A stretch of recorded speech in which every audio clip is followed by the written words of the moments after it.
नमस्कार। आज आम आसी पहुंचु कटक स्वतंत्र पीठ जहाँ मालिका वर्णित महाश्मशान जहाँ कहुए सी है भाई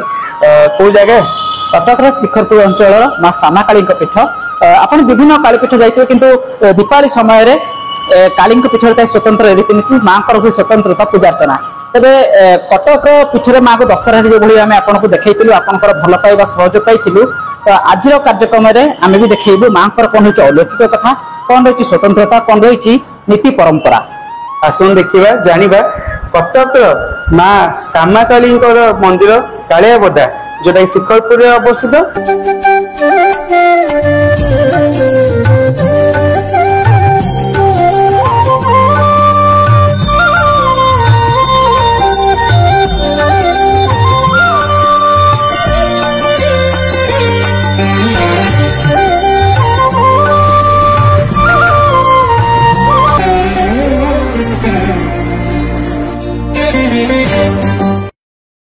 आविर्भाव बहुत पुरातन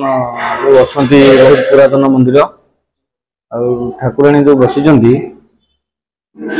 प्राचीन जुगुरु ये बसई आपको विश्वगुरु पागल भाइया जो थे आमर जगह स्थापना कर ठाकुराणी महिमा को प्रकाश कर पाखे प्रत्येक अमावास्या आमिष भोग लगे आमिष सोमरस पणा पैड़ ये सब भोग लगे माँ पाखे। बलि प्रथा केवल आम पुष्मान बलि दि जाए दशहरा दि जाए नवरात्र समय जो चैत्र मासरे नवदिनात्मक पूजा करा जाए से समय दि जाए गोटे दिन काली पूजा दि काली पूजा राति आमर राति 8टार पूजा आरंभ हो भोर भोर ठाकुराणी पूजा पूर्णाहुति करा भितर ठाकुराणी षोडश पूजार पूजा करा जाए कंडीपाठ होम सरला अर्धरात्रि आमर गोटे अच्छी बलिदान करा जाए माँ पाखे कुष्मांड बलि दि जाए यज्ञ मंडप दक्षिण काली पाखे माछ तरकारी पोड़ पिठा चकुली पिठा सुमरस पणा इत्यादि भोग करके दि जाए श्मशान दि जाए साधारण भक्त मान भी पाती मालिका भी लिखा जाए ठाकुराणी लिखाई मालिका वर्णित अच्छी। तेरे शुणुले पूजक महाशय जहाँ कहते माँ उत्पत्ति आरंभ कर कौन रही काली पीठर कौन रही स्वतंत्र पूजा रीति काली दीपावली समय काली कौन पर भिन्नता थाए आम जाने चंद्र जो कथा नना कहते उत्पत्ति ठार आरंभ कर भिन्नता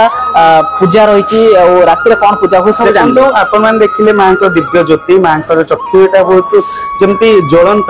माँ दिव्य सुंदर वेश आउ नना जहाँ कहते जानतु ये परिवेश है आमर ओडिशा जो ओडिशा रो मालिका जानते अपन माने अच्युतानंद महाप्रभु मालिका रे ए स्थान वर्णित ए स्थान है महाश्मशान महाश्मशान उपाधि पाई कालिया बदा ये माँ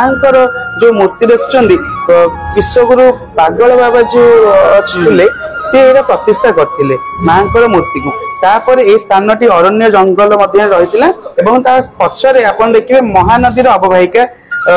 बही जाइए माँ ये साक्षात परम वैष्णव सत माँ पाखे आमिष भाव आमिष भोग हुए जहाँ जानवे प्रत्यक्ष भाव माँ पाखे पार्श्व दक्षिण काली माँ अच्छा पाखे आमिष भोग हुए प्रतीकात्मक बलि दि जाए प्रत्येक दिन ये अन्न भोजन भी व्यवस्था प्रत्येक अन्न भोग हुए गीता यज्ञ हुए ये विभिन्न प्रकार भागवत यज्ञ हुए सुरेश भाई देखिले तो समस्त गोटे धारणा थाए कि काली माँ मंदिर बोधे बलि प्रथा एमती किसी थाए जहाँ कि पूजा करते सेमती किसी ना केवल दशहरा समय ही पुष्पांड बलि ही पड़े आउ बाकी रहा समस्त अपेक्षा आपण मैंने केवल मोबाइल माध्यम वीडियो को देखते ना आसतु ए स्थान को माँ को दर्शन करूँ ए स्थान हूँ कटक शिखरपुर स्थित कालिया बदा देखिए आपड़ गोटे बहुत श्यामा काली पीठ माँ श्यामा काली पीठ माँ सुंदर रूप आपको निहाती विमोहित कर निश्चित मनस्कामना भाई पूर्ण